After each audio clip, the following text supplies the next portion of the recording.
Good morning to everyone. I think some of the folks here are joining the webinar for the first time today. I think you were not able to attend yesterday. So let me sort of quickly recap what we did yesterday, right? And then we'll move on to some sample case study implementation, that how we actually use analytics in the real world and how we understand how we prepare the solution and how we sort of draw inference from it, right? How we actually implement it for some value add. So let me share my screen firstly.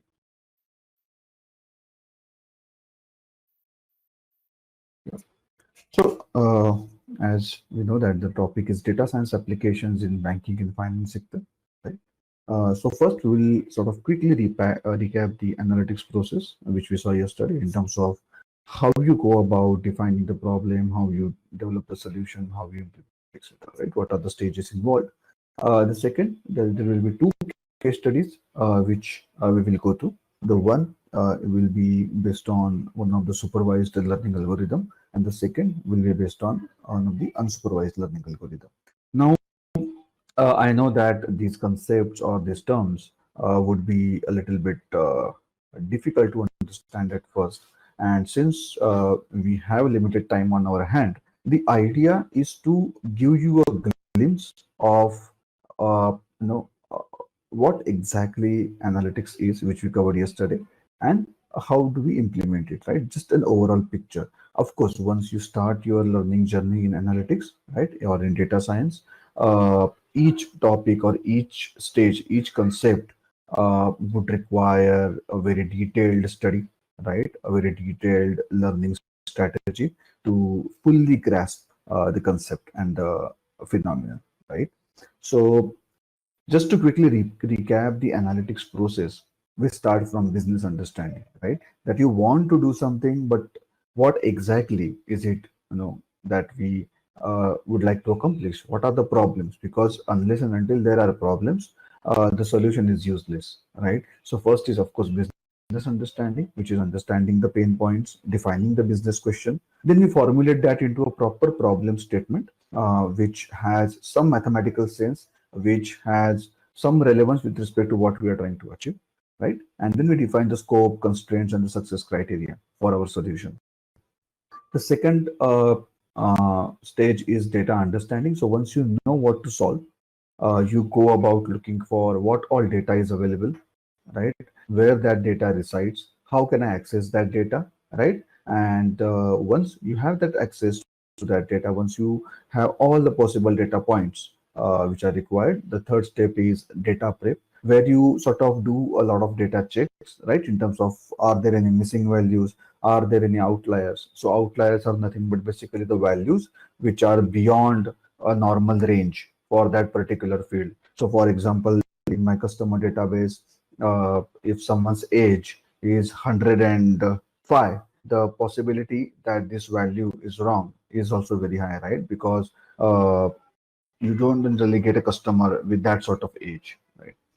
Similarly, in the income field, if you see someone's income as say 5 crore or 10 crore, whereas he is just working in a IT company at a very junior level, then you know that this value is wrong. But at the same time, you would have someone with a salary of say, for example, 1 crore or 2 crore, which is very higher than your normal customer database. But then that value could be genuine. That customer could be earning that sort of income. So in that case, how to handle that? How to make sure that that value is accounted for? So all these things come into the data preparation. Then the modeling and evaluation, right? So we do the exploratory analysis where we go through the data, trend analysis, try to understand what are the significant variables, which variables I should use as an input data for my model, right? Define what algorithm I need to use and go about building that particular modeling solution. Now, once you have that modeling solution ready, we move on to the deployment stage. Now that you have that line of code ready, which constitutes your solution, you need to deploy that solution in a certain environment where it can sort of access the latest data on which you are supposed to do your predictions, right? Once you deploy that in your production environment or any server, etc., or in cloud, if that is the case, Then you do the performance monitoring. You need to understand how your model is performing, right? In terms of accuracy, in terms of any other valid parameters, right? Now you need to take care of data drift and concept drift. So what data drift means is that uh, sometimes over a period of time, the sort of data which you are using for your current business question or a current problem statement would change drastically, right? Maybe something was relevant 6 months or 1 year before, but now it is no more relevant. There is some new data fields which have come into the picture which you did not account for when you build the model. So in that case, you might have to go back and rebuild the model again, right? Similarly, concept drift. So concept drift is nothing but a change in a concept of a certain KPI or a certain metric which we measure, right? Uh, the example which we saw yesterday, that we sort of uh, went through a model to create an early claim prediction, right? But in what is the definition of early claims, right? Is it within 1 year, within 6 months, within 2 years? So if that concept changes, your modeling approach and your model itself changes, right? So you need to make sure that if there is a change in concept on which or assumption on which your model was built, if there is a change, you might have to go back and rebuild the model. And the last stage, of course, once you have the solution ready, what are the challenges and benefits for the organization, right? So it has to do with data availability and data quality, right? You have to have that data available for you to build the model in the first place. So that's one of the challenge. Changing regulations, dynamic business landscape, right? Where your business suddenly changes, right? The strategy changes, and then again the assumptions are no more relevant. But at the same time, having an analytical solution improves the transparency, right? Because it's a data-driven system, right? There is no bias, there is no manual intervention. It always works on the facts, and of course, it is the profitability because the way it generates the output, it can be used to take some decisive action, right? Which would at least help you improve your revenue or help you reduce the cost or help you target the right set of customers. So this, in a nutshell, is the analytics process which we saw yesterday. We can start with the case studies now, right? So before we do that, just wanted to sort of get a sense from you guys that any questions or any concern or anything which you wanted to understand more from the analytics process which we saw yesterday.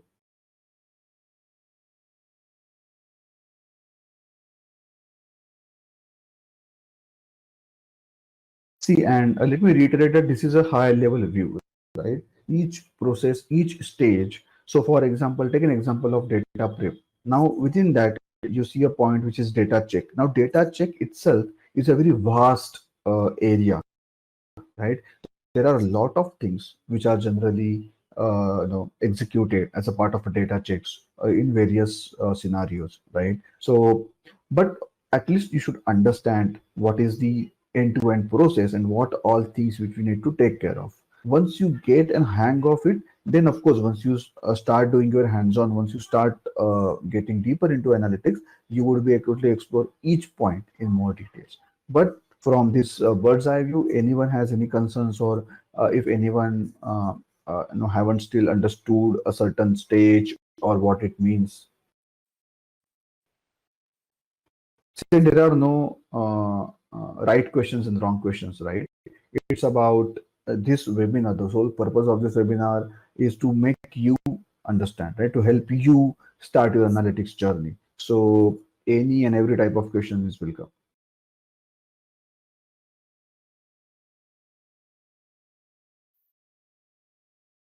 Okay. So let's move on. So we'll look at two cases, right? So one case is from unsupervised learning methodology, and another is from the supervised learning methodology.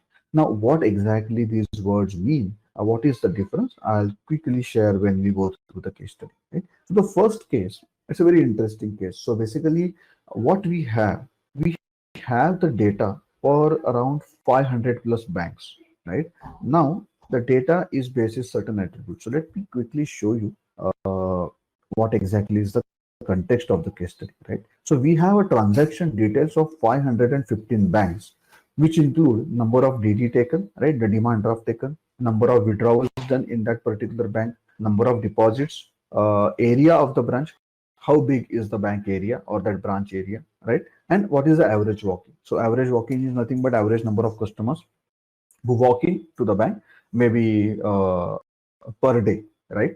So the problem statement is that profile the banks into segments and come up with the recommendation for each segment, right? So you have a data of 500 banks.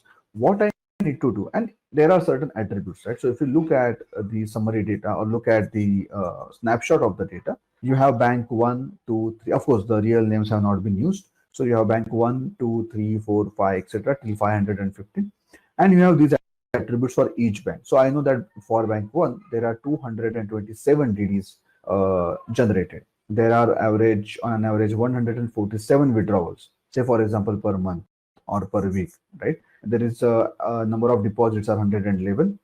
This is the branch area of that bank, which is around 204 2,400 square feet.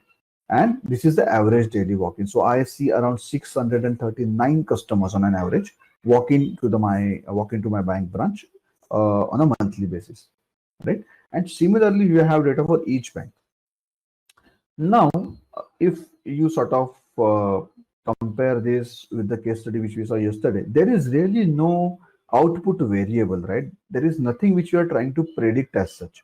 What we are trying to do, we are trying to understand that is there any specific grouping, is there any specific cluster which exists within this bank? Can I sort of create a definite number of clusters or groups and put all the banks in a specific group which exhibit a more or less similar uh, attribute behavior, right? So for example, I'm just giving a very crude example right now, that if you look at bank 1 and bank 4, right, the number of DD takens are more or less same, right? 227 and 251.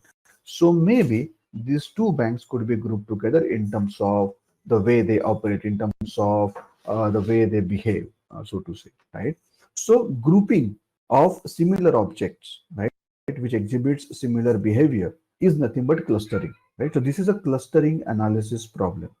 Now, since I don't have any output variable to predict, right? So for example, if I look at an example where I'm trying to sell an insurance policy to the customer, and I need to predict whether the particular customer will buy the policy or will not buy the policy. So there I have a clear output variable defined, right? Whether he will buy or not buy. And my model is trying to predict that output class or output variable, that whether he will buy or whether he will not buy. But here I don't have such output variable, and hence this is called unsupervised learning methodology. And whenever you have an output variable to predict, it is called supervised learning methodology, right? So this is an unsupervised learning problem, right? And we are going to solve it with one of the algorithms which is used in clustering, which is called K-means clustering. Now, of course, we will not go into the detail of what exactly is K-means clustering and how it is developed and how it operates, because that would require a different session altogether. But what you need to understand is that what type of problem it is and what sort of algorithm we are going to use to achieve this, right? So is the objective clear, that what we are trying to do here? Basically, we are trying to put bank into a certain segments or clusters or groups, whatever you call it, right? It could be called clusters, it could be called groups, it could be called segments, right? It depends upon you. But we are going to segregate the banks into a definite segments, and each segment, the banks will have almost a similar characteristics in terms of the attributes which we have: DD, withdrawals, deposits, branch area, and average daily walk-ins. What I mean to say, if I look at cluster 1, in which there are say 8 or 10 banks, the cluster 1, all the banks in the cluster 1 would have almost similar values for all these attributes. So DD will be within a certain range, withdrawals will be in a certain range, deposit will be in a certain range, right? And that would give me some insight in terms of what that bank looks like, and if I need to create some strategy, right? So say for example, if you consider all these things as bank branches, right, and I am the head of the particular bank organization, and I need to see that what sort of grouping exists within all my bank branches, right? And then accordingly I need to create a strategy for each group, so that that bank could improve its operations, that bank could improve its performance, right? So that could be my objective for which I am doing all this solution building, right? And of course, another thing is, do not stress upon the coding part. right? The coding is there to let you understand what all we are doing. But once you sort of start your learning in Python, you would be able to understand what exactly are we doing. So right now we need not go into the nitty-gritties of what all functions are used or how it is achieved. Let's focus on the value. Let's focus on the analytics stages and what we can infer from it and move ahead. Right? So I hope you guys have a clarity in terms of what we are trying to do here, right? So let me quickly show you the visual representation also. So what happens is it's basically a cluster analysis or clustering is a task of grouping a set of objects in such a way that the objects in the same group are more similar to each other than to those in other groups, right? Just the thing which we discussed a few moments ago. So I have these bank branches. There is certain information, right? So I have a DD, I have withdrawals, I have deposits, and I will use the certain algorithm to group them in a distinct clusters, right? The algorithm would do that using a mathematical statistical methodology, and I would be able to see what all banks belong to a certain group, right? And I would be able to sort of create a strategy specific to those clusters, right? So this is generally how the output looks like when you sort of see it visually at the end of the solution. Now, uh, let's move ahead. So basically, this is what the data is, right? If you want to have a look at the raw data, this is what the raw data is, right? So I have bank, or you can treat them as a bank branches. This is my DD value, number of DDs taken, number of withdrawals, right? Number of deposits, branch area, and average. So I can see I have a data for around what 515 branch, right? 515 bank branches. So now the first step is data understanding, right? So for data understanding, what we can do, so there is a certain functions to check that are there any missing records, right? So after running that particular function, you can see that for each attribute or each variable, bank, DD, withdrawals, etc., I can see that there are total number of rows are same, right? 550, and that's what my overall data also has. That means there are no missing values, right? Non-null means there are no null values. That means my data is clean, right? I do not have any missing values to take care of, right? Now the next step is taking the summary statistics. So what do we mean by summary statistic? Is that what I will do for each variable, for each attribute, I will see what are the total number of count, what is my average value, what is my average DD overall in whatever data I have, what is my average value of DD, average value of withdrawal, and you have certain statistics such as standard deviation, what is the minimum value, 50th percentile value. Now, again, the objective of this is to look at data distribution. Now, what is data distribution? Is that if you have a certain column, right, now you have number of withdrawals. So you would need to check what is the range, right? What is the minimum value? What is the maximum value, right? And how is my data distributed?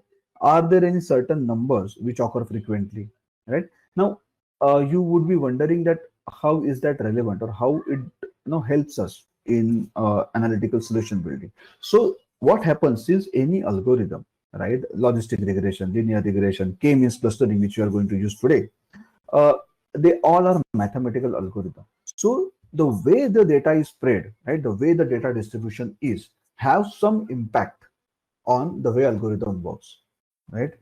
At least for now, you just need to understand the data spread or the data range have an impact on the algorithm. So it's very crucial to see the summary statistics to see, okay, what is my minimum value? So if you can see for DD, the minimum value is 120 and my maximum value is 350. So that means all my values for DD lie between 120 and 350. And my 50th percentile value, which is my middle value, if I arrange all the values in DD column in an ascending order, right, what would be my middle value, which is around 237, right?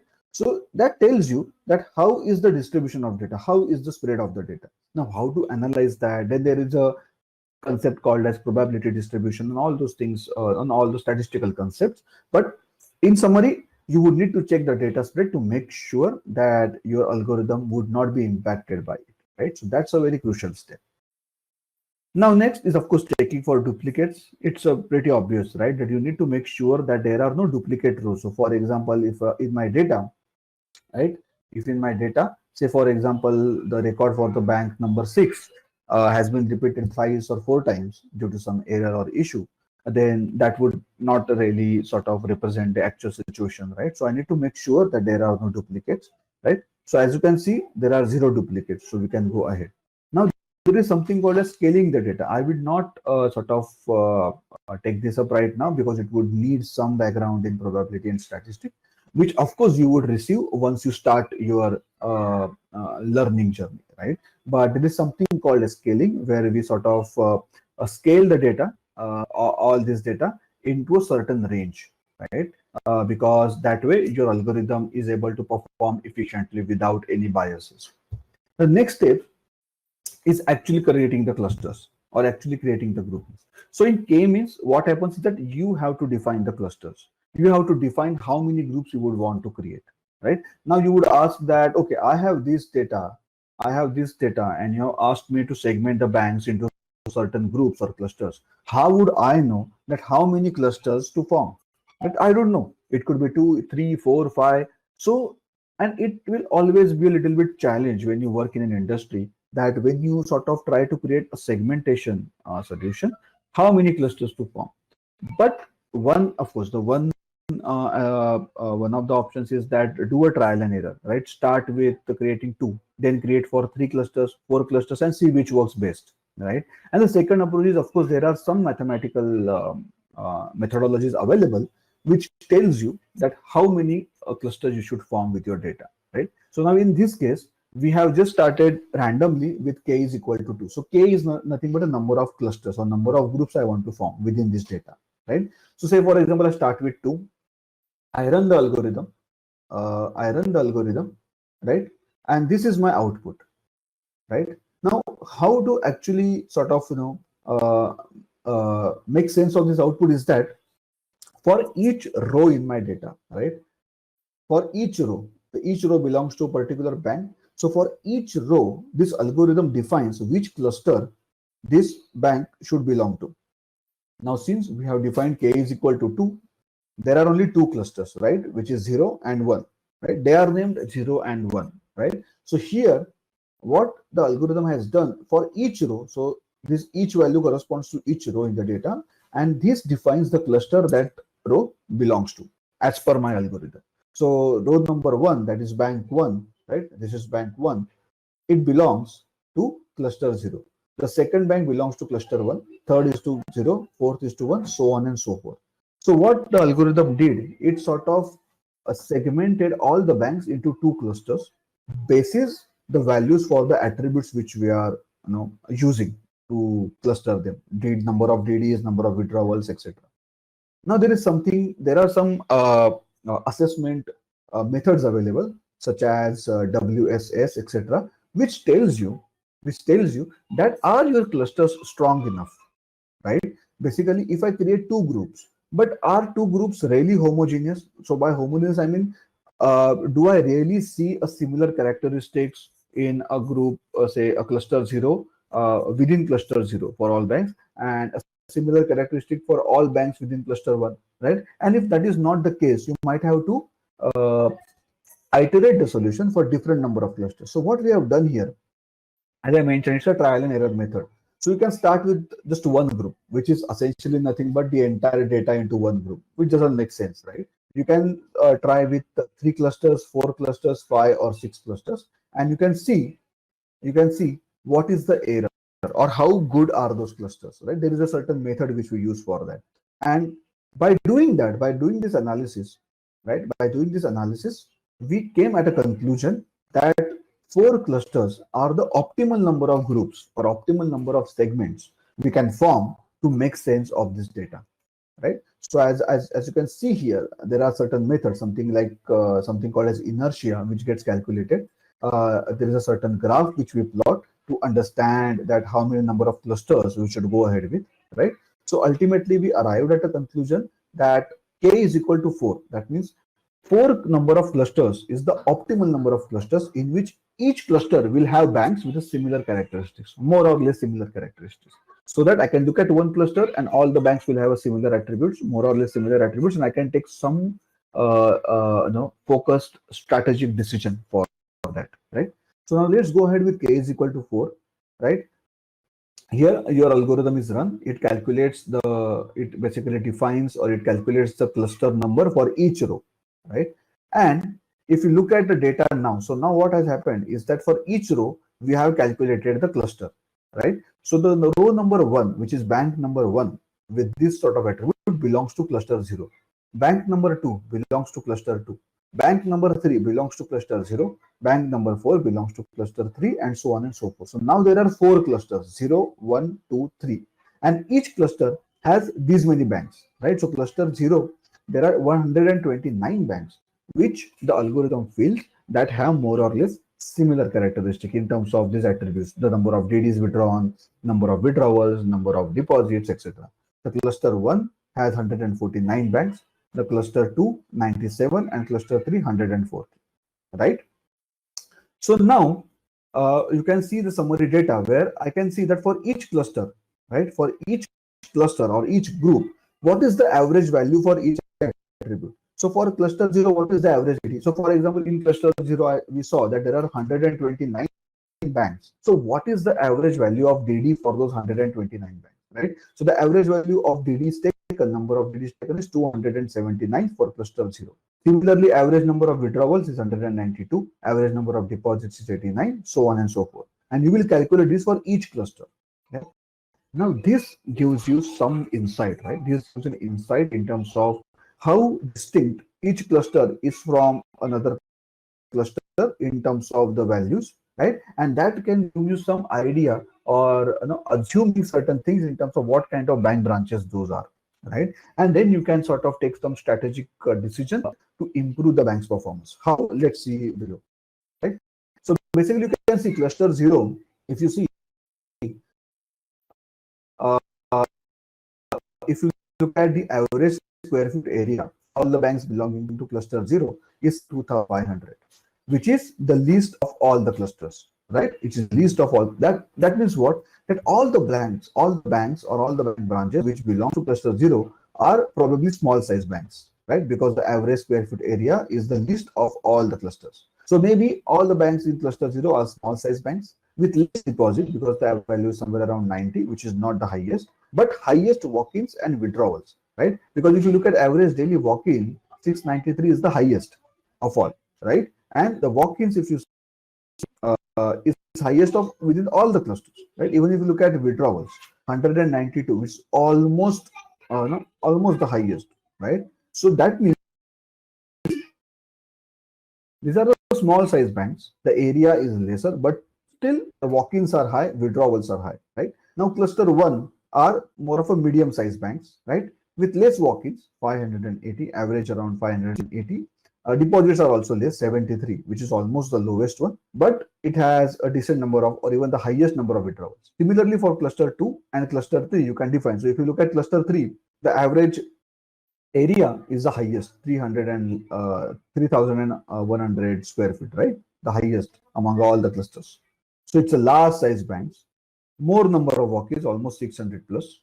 Highest DD, right? 290. Number of DDs taken is the highest, but less deposits, only 72. Average number of deposits are 72 compared to all other clusters. Right? Now, if you look at this data, and if you are a strategic head of that bank, if you want to improve this bank's performance, this branch's performance, how would you sort of go about a recommendation in terms of what we should do next?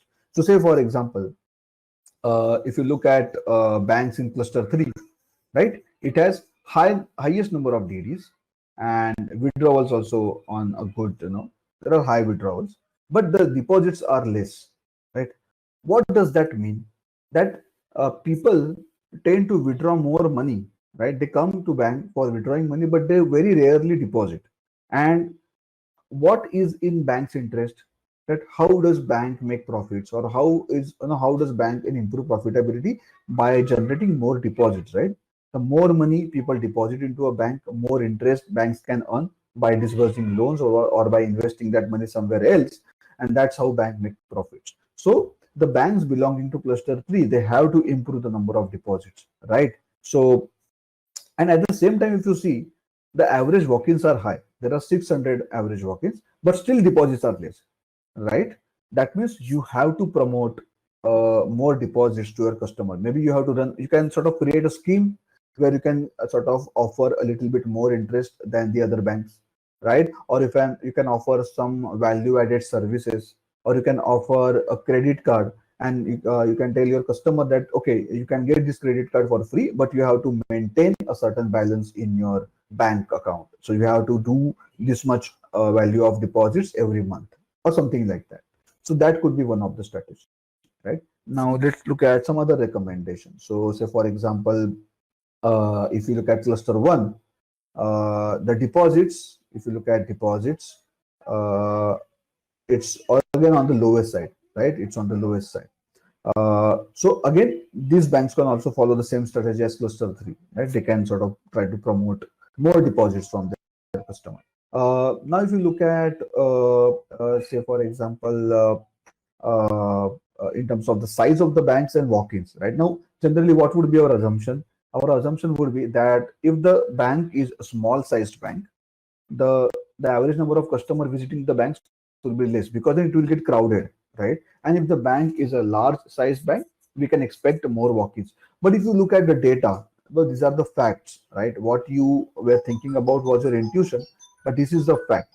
So as you can see, even though the banks belonging to cluster zero or small size banks, the average daily walk-ins is the highest, right?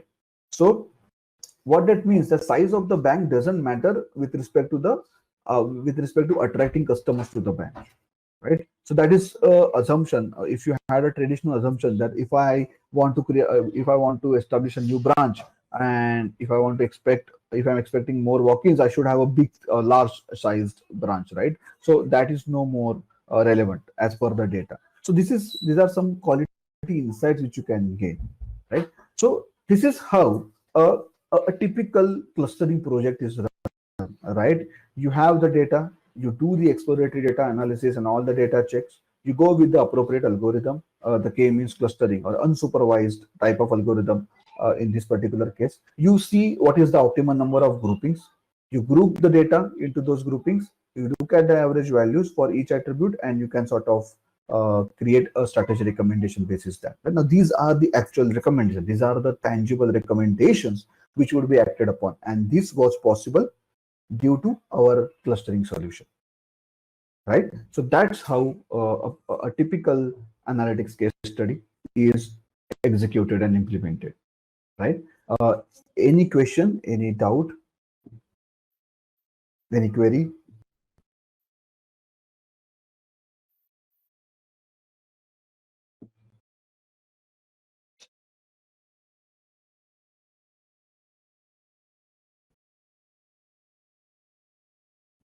No?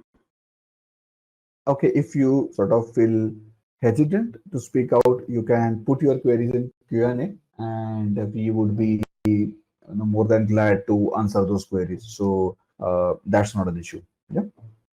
Okay. So moving on, we have another case study. Now this is with respect to credit risk, right? So credit risk is nothing but the default in payment of any loan by the borrower.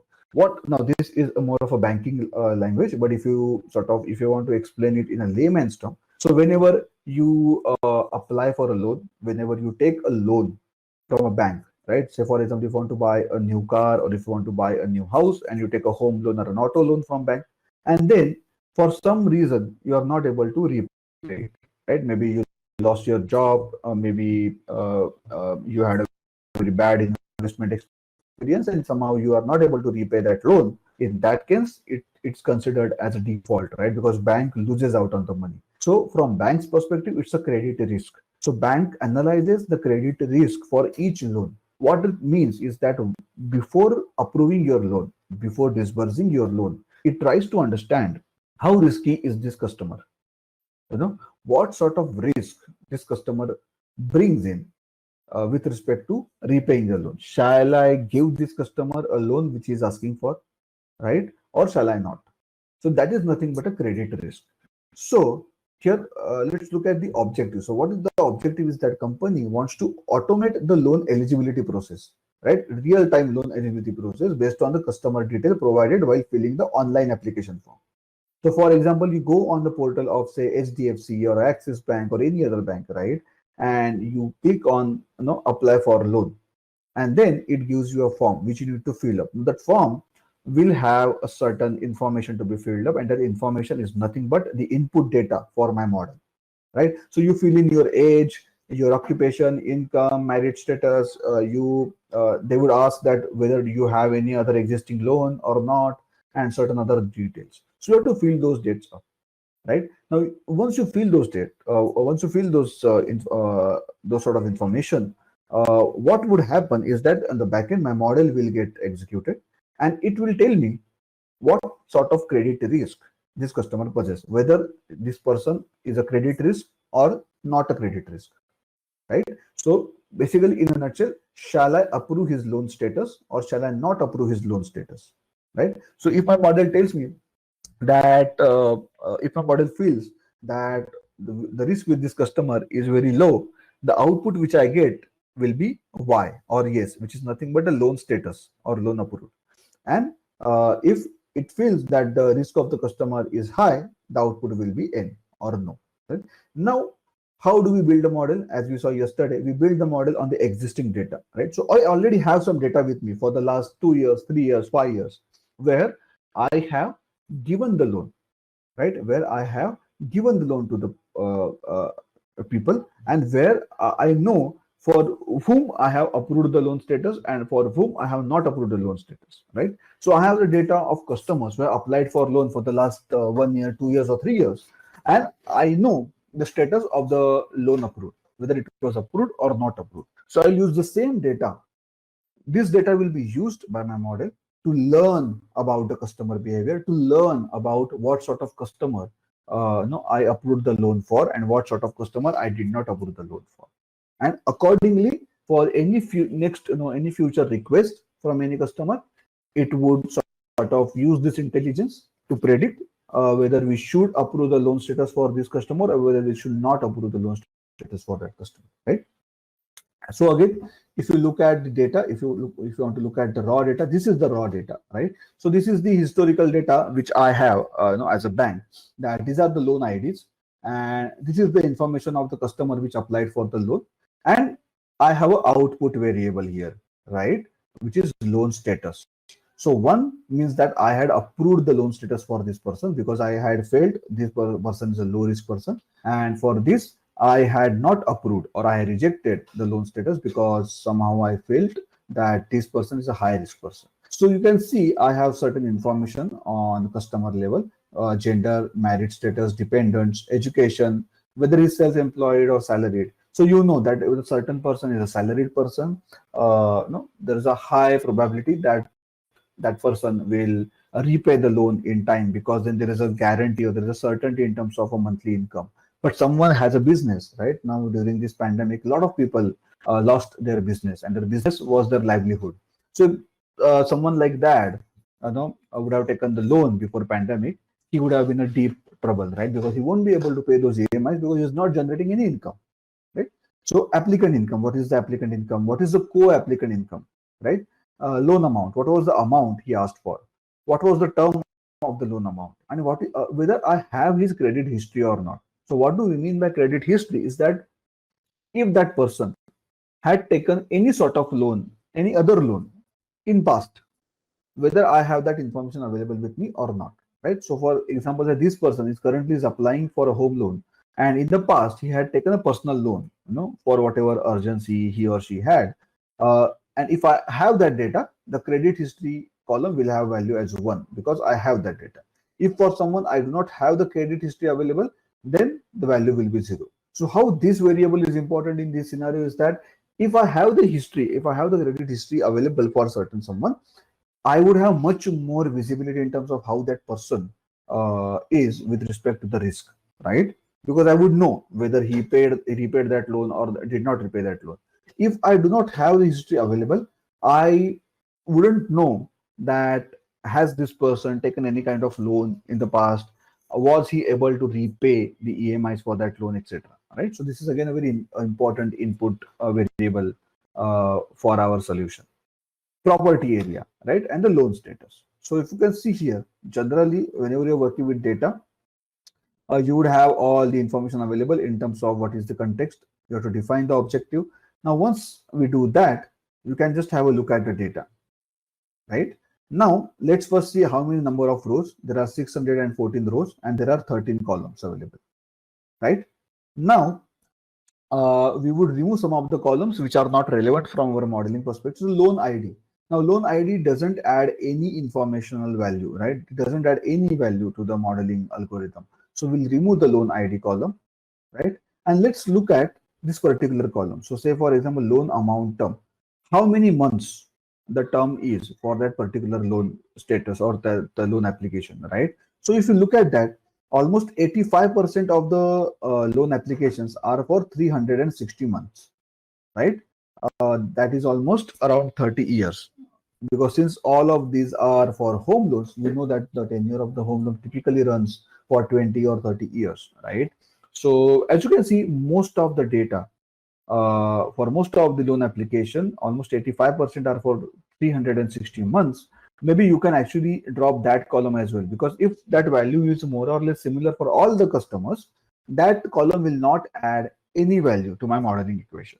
Now, why is that so, and how do we find that out? That's again a different, no, that's a little bit like double clicking on this concept. But for now, you should understand, if any of the column has more or less same value for all the records, that column doesn't add any value to the modeling algorithm. So we can remove that column from the data as well. Now let's check, are there any missing values for any of the attributes? So by running the isNA function, I'm able to understand that for gender column, there are 13 missing values or null values. For dependents, there are 15 values. For credit history, there are 50 values, so on and so forth, right? So yeah. Any Swapnil, query? Yeah. Swapnil, there's a query. Why loan amount is 0 in some rows?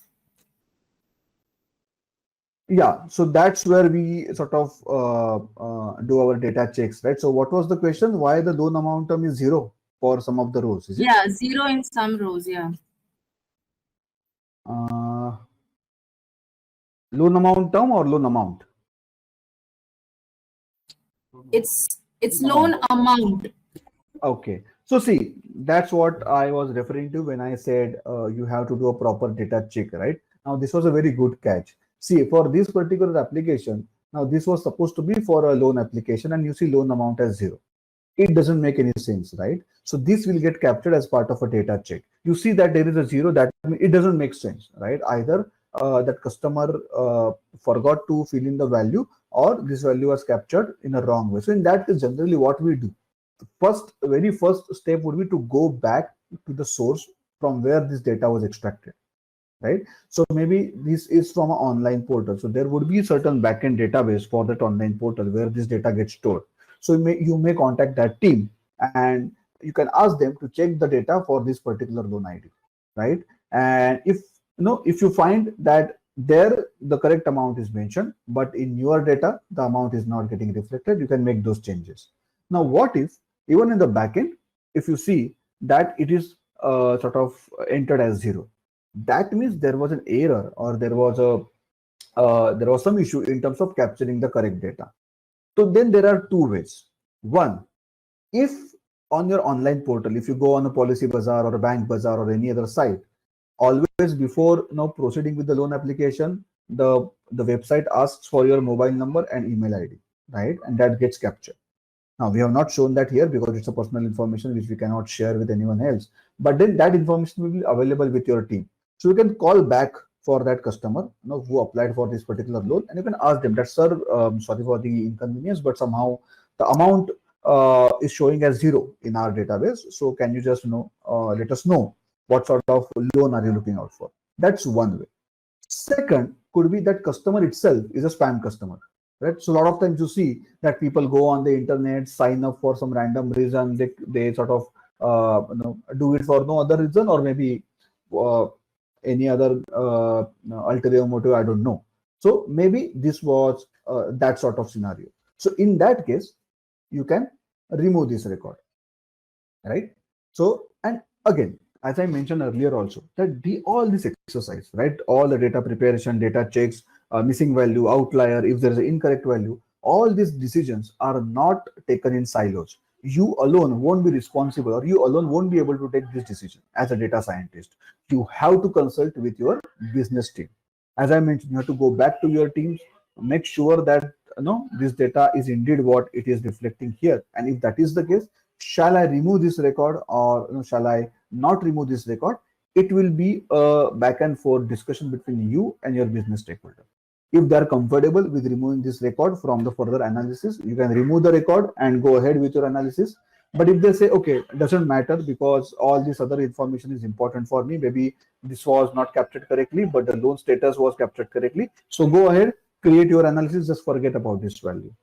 That could also happen. So it's very subjective and it depends upon that particular scenario.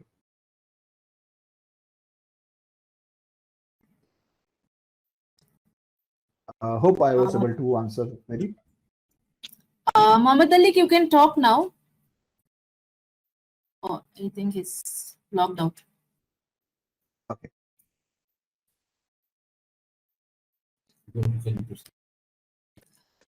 Swapnil, you can proceed. I think he has logged out. He had another question actually, but I think we'll wait for him to come back and then we can answer. Okay. Achha, can you share? I'm really sorry, I cannot share the data set and the file, but what you can do, you can, I would share a portal or a website where you can find a huge amount of case studies similar to what we are seeing right now. And that is something which I will share with everyone at the end of the session. You can go, you can explore. There are ready-made solutions available. You can go through it. The explanation is also available, which will help you understand what it is we are doing and how to sort of tackle a certain case studies, right? So that is something which will definitely, I'll definitely share with you guys. So moving ahead, as I mentioned, that there are some missing values as well, right? If you see here, this was a very good catch that the value is not missing, but the value doesn't make any sense, right? Which will comes under a data sanity check or a data consistency check. But here you see for some of the attributes, there are some missing values. Now, as I mentioned, there are multiple ways in which you can handle missing value. That's again an entire session altogether because it depends upon the domain, it depends upon the problem you're solving. But here for simplicity's sake, what we have done, we have replaced all missing values by null or NaN, right? Not a number. Now, is it the only way? No, it's not the only way, but this is just what we have done here for showcasing how you treat the missing values. Right now, if you see here again, as we saw in the last case study as well, we will look at some summary statistic for all the columns, right? All the input attributes. So for applicant income, what is the average value? What is the standard deviation? What is my 50th percentile or a median value? And what is my max value? Right. So you can see the range for applicant income is from 150 to 81,000, which is very vast, right? Now, how to take care of this? How do you come at a conclusion that this could affect my algorithm or this could affect my prediction accuracy? Again, that is a deep dive when we look at a particular algorithm individually. But this is something which you look at to make sure that the data spread and all the statistics make sense or are good enough to proceed, right? Now here we will just look at, I have two sort of statuses, right? Loan status 1, which is approved, and loan status 0 means not approved. So how many number of records I have in the data, right, for each of the statuses. So as you can see that for approved loan status, I have more records than the rejected loan status, right? This is again an important step to make sure that I have enough records for each of the possible values for my output variable, because in that way my model will be able to learn the situation for both the type of classes, right? Say for example, I had almost 90% of the data belonging to class 1 and just 10% of the data belonging to class 0. In that case, my model will be biased. My model will only be able to understand the behavior for people for whom the loan status has been approved, but it might not be able to understand the behavior of the people for whom the loan status was not approved. So this is again one important check or a step, right? So as you can see that around 67% of the data belongs to approved loan status 32% of the data belongs to non-approved status, right? Now, similarly, you can do an outlier analysis. Now, this is what we call a box plot, right? So, box plot is a sort of visual or a sort of chart which helps us instantly visualize, are there any outliers? Are there any values in my attribute which are beyond the possible range? So, if I look at, say, if I divide the data by loan status, right? Records for whom the loan status was approved, records for whom the loan status was not approved. Are there any outliers for applicant income for this particular attribute? So as you can see, for both the cases, there are these dots, right? Whichever dots are beyond this particular upper whisker are supposed to be outliers. So you see there are certain values which are outlier for these people for whom the loan status was not approved, and there are certain outliers for people for whom the loan status was approved. So in terms of applicant income, right? So income, there are some outlier income values for both the possible cases, right? Now, what do you do as a next step? So next step could be one, either you create two separate models. You create one model for values which are within range. You create another model specifically for these records where the values are outliers. Or second, you treat these outliers, maybe you modify their values to the maximum. Right now, how to do that, what to do that, again, that's a deep dive, but what you need to understand that this is what we use to treat the outliers, right? Similarly, we will do it for all other attributes, co-applicant income, then you have loan amount, etc. So as you can see, there are a lot of outliers, lot of values which are beyond range, right? So those needs to be taken care of. Now, if you look at some average values by loan status category, so people for whom the status was not approved and people for whom the status was approved, what is the average value for each of the attributes, and is there any distinct difference, right? So if you see, income is more or less same, co-applicant income, some minor difference, loan amount, again, not very significant difference, and credit history, there is some significant history, right? So this tells me that is there any particular attribute or a variable which might impact my decision either to approve the loan status or reject the loan status, right? Now, next, again, we will make sure that since we treated the missing values, are there any missing values anymore? So no, right? Because we replaced the missing values with null or NaN, and now there are no missing records in any of the attributes, right? We will proceed with the model building. Now, since, as we saw yesterday, this is a classification problem, because what we are trying to do, we are trying to predict whether the customer status, loan status, shall I approve or not approve. Only two possibilities, 1 or 0, right? And since I have the output variable, because 1 and 0, the status of my loan application, approve or do not approve, is my output variable, and I have input data.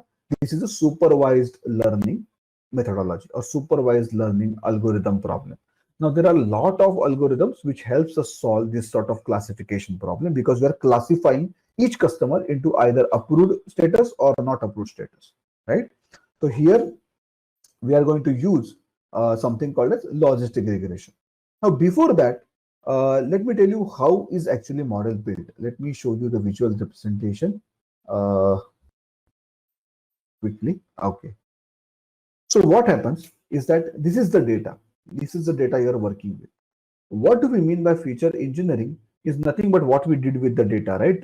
You check the data for accuracy, you removed some variables, maybe you added some variables, you created some new attributes altogether in some cases, right? Now, once that is done, what we do is that we split the data in two parts, right? So for example, if my data has 1,000 rows, I'll split the data maybe, in 800 rows and 200 rows. So my training data will have 800 records and testing data will have 200 records. I will actually build my model on a training data, right? Once I build the model and the accuracy is good, I will run the same model on the testing data, right? I will validate the model, right? And if my model validation is good, I will publish the results, right? So this is how we generally do. So basically, what I'm essentially trying to say here is that whatever data set I have, I'm not using the entire data set to build a model. I'm splitting the data set into two sub data sets. One is training data set and another is testing data set. I build my model on the training data set. Then I run the same model on the testing data set to make sure that my model is working well. And once I satisfy all the accuracy parameters, I can use that model for the future data, right? So this is where we build a model on the training data, right? And then I predict the class or predict the output variable for the testing data set, the 200 records which I kept aside. Now this is my prediction, right? For each record, I predict either 1 or 0. 1 means I will approve the loan, or 0 means I will reject the loan. Now, since for this data set, I already know what actually happened, right? So if you look at this, so this is the data which we are working with, right? This is the loan ID, loan application, applicant income, etc., etc., right? And in reality, the data, since this is the historical data, I already know that what happened with this particular customer, right? So in reality, it was approved. And when I ran my model, because my model has no access to the actual loan status, right? So my model predicted that for this customer, I will approve the status, which is accurate, right? Because in reality also I had approved it and my model also predicted the same. So here my model has predicted correctly. But if you look at this particular record, right? For this record, in reality, I had rejected the loan status, but somehow my model said that it might approve the loan status, right? So there's a misclassification. What we call misclassification. In reality, it belonged to class 0, but somehow my model said that it should belong to class 1. So this is a misclassification. So what essentially we calculate here is that we calculate something called as accuracy, right? So what we say that out of total data, how many records, how accurately my model identified the correct loan status. So basically, the accuracy for my model stands at 82%. If you look at here, there's a direct function which calculates the accuracy. So for training as well as for test data, my accuracy is 82%. That means out of 100, I was able to correctly identify the loan status for 82 records, which is a very good accuracy, right? Generally in industry, if your accuracy is more than 75%, 75 to 80%, your model is taken as a very good model, right? And then it can be used further in the product. So here the accuracy is 82%. Now let's look at the confusion matrix. This is one of the model assessment factors. So accuracy itself or accuracy alone is not an assessment metric, but there is something called as confusion matrix specifically for the classification problem. So how it basically, how we sort of interpret it is that you have actual values or negatives. In our case, positive is 1, that is loan status approved. Negative is 0, loan status not approved. And these are the predicted values, because for each record, you already know the actual values, actual loan status. In your model, predicted for those same records, right? Whether it should approve or not approve. And then what was this assessment? If say in the real the loan status was approved and my model was also able to predict the same, that means it's a true positive. And there are 99 such records where in reality the loan status was 1 and my model also predicted the same, right? So it's a true positive. True negative is that the loan status 0 and my model also predicted it as 0. So there are 27 true negatives. Now what is false positive? False positive is nothing but where in reality, in actuality, the loan status was rejected, but my model predicted that it should be approved. So there are 3 such cases. And then false negative is where in reality there were 25 cases where the loan status was actually approved and my model predicted that it should not be approved. So it's a false negative, right? Why it is called false negative? Because my model predicted a negative class, but it's false. In reality, it was positive.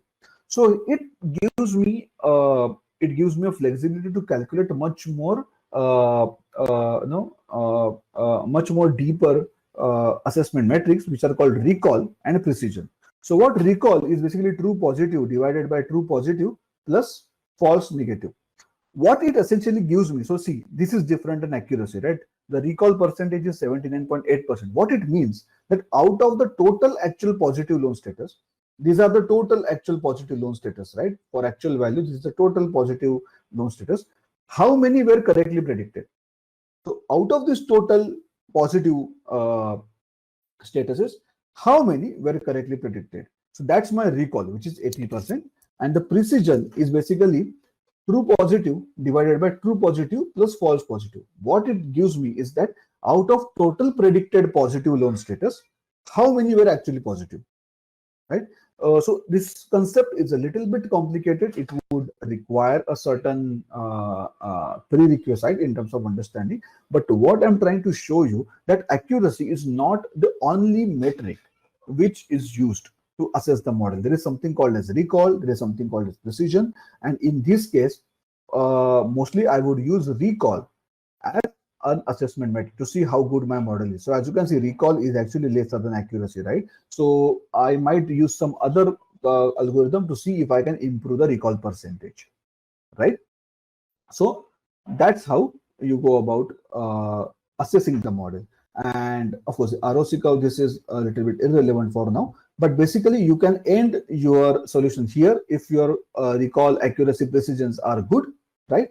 You can say that this model is final and this model will be used for further application. So whenever you get a new customer loan application on your online portal, once he or she fills up all the required information, gender, married, dependents, education, etc., right, my model in real time will predict which class it belongs to. Shall I approve the loan or shall I reject the loan? And I can take the action accordingly, right? So that's a credit risk prediction solution which we just saw, right? So that was all about the case studies. So just to sort of summarize, we saw two case studies. One was segmenting the banks into different clusters, right? Basis some attributes, number of DDs, withdrawals, etc. Each cluster, the banks belonging to a same cluster will have more or less same characteristics. So it helps you identify what sort of different profiles you have in terms of bank performance, and you can take some strategic decision. And second is the credit risk prediction, where you actually predicted whenever customer comes on your portal, right? It applies for the loan, it fills in some information. So basis that information, my model will predict whether I should approve the loan or whether I should reject the loan, right? So I hope you must have got some idea in terms of how a typical analytics solution is built. And as you saw, right, there are a lot of other things. I mean, it's what we saw. It's just an overview, and the overview is that's the only possible way of taking you guys through from end-to-end perspective. Once you start learning more about analytics, more about statistics, more about data science as a vertical, you would be able to explore, you will be able to deep dive in this particular code, right? And the different ways in which we go about achieving the final analytical solution.